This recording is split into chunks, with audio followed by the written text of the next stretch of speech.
Listen. What did you hear? The wiper blades make a sizzling sound when working, right? Don't be fooled if this happens. If you go to a repair shop, they will ask you to replace the wiper blades. Even replace the wiper arm. Today I will tell you a way to solve the problem without spending a penny. Firstly, let's take off the wiper blades.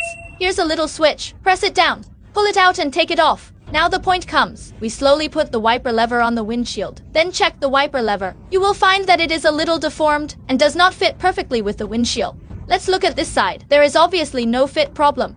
But this side is already tilted up. It's not normal. This is the reason why the wiper blade cannot clean the glass and makes abnormal noise. Solving this problem is very simple. Use a screwdriver to twist it back into the correct position.